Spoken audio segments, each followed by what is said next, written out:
Cette maison existe depuis très longtemps, c'est mon grand-père qui l'a créée au début du siècle dernier, donc en 1900, juste après la Première Guerre mondiale.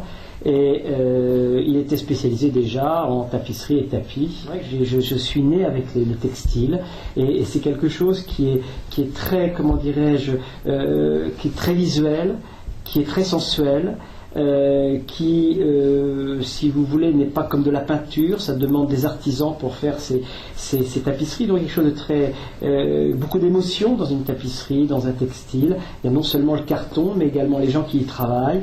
Donc je pense que c'est un ensemble de choses qui fait que quand on s'y prend, on est complètement accro. Je suis accro, effectivement, au textile. Je pense que je suis née dans un tapis, hein. Tout simplement, je suis née dans un tapis. J'en ai toujours vu depuis que je suis petite. On m'a toujours emmenée dans des expositions, dans des collections particulières, etc. J'ai jamais eu la pression, on m'a jamais dit bon, tu vas reprendre la société. Jamais. Donc c'est venu très naturellement, très spontanément, et en fait, j'ai fait mon chemin. Parce que quand on vient travailler en famille, quand on prend cette décision, quand on en est à la 4e génération, je pense on s'engage pas pour 3 ans, on s'engage pour la vie. Le textile, en fait, c'est pas quelque chose de spontané, c'est très difficile. Il y a une approche technique qui est très importante. La technique, le temps qui est imparti dans la réalisation d'une pièce, qu'elle soit précolombienne, que ce soit une tapisserie flamande du XVIIe ou même un tapis comme le tapis d'édition Parsuat.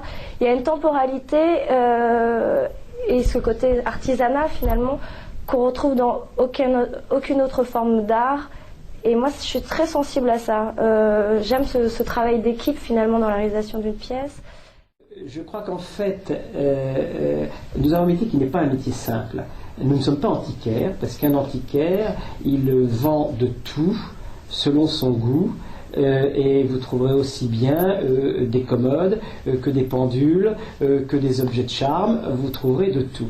Nous, on est très spécialisé dans le textile, le tapis et la tapisserie. Notre fil d'Ariane, en fait, c'est le textile, c'est le fil, que ce soit du paracas, que ce soit du précolombien, que ce soit des tapisseries coptes, que ce soit des tapisseries contemporaines, parce qu'on va jusque-là. Il faut dire aussi que pour nous, de nous cantonner, par exemple, comme beaucoup d'antiquaires, comme certains antiquaires, être spécialistes du Moyen-Âge, par exemple, ou être spécialistes du XVIIIe, nous, on ne pourrait pas faire ça. Parce que le marché serait trop restreint. Nous, ce que nous recherchons, c'est ce que nous aimons dans le XVIe, dans le XVe, dans le XVIIe, dans le XVIIIe. En fait, dans chacune des périodes que nous essayons de maîtriser, que ça va d'ailleurs donc des textiles précolombiens qui sont arrivés un petit peu d'ailleurs avec l'avenue d'Amélie, et des tapisseries contemporaines, on essaye de sélectionner notre propre goût pour pouvoir apporter à nos clients notre compétence, nos connaissances et notre goût.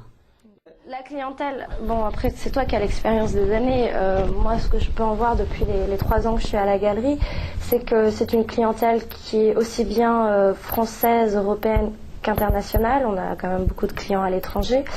Au niveau des âges, mais on a des jeunes collectionneurs, et on a... Je dirais qu'on a des jeunes collectionneurs qui s'intéressent à l'ancien, et nous avons des collectionneurs plus âgés qui s'intéressent à l'art moderne. Il n'y a pas de... il n'y a pas de règle. Il n'y a pas de règle. Il n'y a pas un client type pour une spécialité ou pour l'autre, les clients sont... Il n'y a pas une grande spéculation dans nos objets.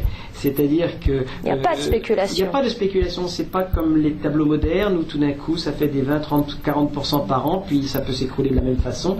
Nous, j'ai toujours l'habitude de dire, et mon père me disait ça, et je trouve que c'est un peu vrai, c'est une valeur de bon père de famille. On achète parce qu'on aime. Une tapisserie, un textile, c'est tellement présent qu'on ne peut l'acheter que si on l'aime. On ne l'achète pas parce que ça va faire une plus-value, on l'achète parce que vous mettez ça dans un intérieur, ça vous change vraiment, ça habille, ça habite, je dirais, votre intérieur. Et je crois que c'est la chose la plus importante. Quant aux 2 prochaines années, je ne suis pas du tout inquiète. Je pense qu'au contraire, cette crise dont on parle et qui est là est très bénéfique pour le marché de l'art. Ça permet, oui, d'assainir cet art très spéculatif, justement, qui, je pense, fait de l'ombre à l'art véritable et authentique. J'aime beaucoup ton optimisme, et c'est l'optimisme de la jeunesse, je trouve ça très très bien. Effectivement, cette crise est sévère. Moi, vu mes cheveux blancs, ça fait plus de 40 ans que je suis dans ce métier, j'ai connu beaucoup de crises. Je pense que c'est tout de même la plus sévère que nous n'ayons jamais connue. Je suis parfaitement d'accord avec ton analyse, et je dirais que nous nous donnons les moyens de pouvoir répondre à cette crise, c'est-à-dire que nous ne baissons pas les bras, bien au contraire.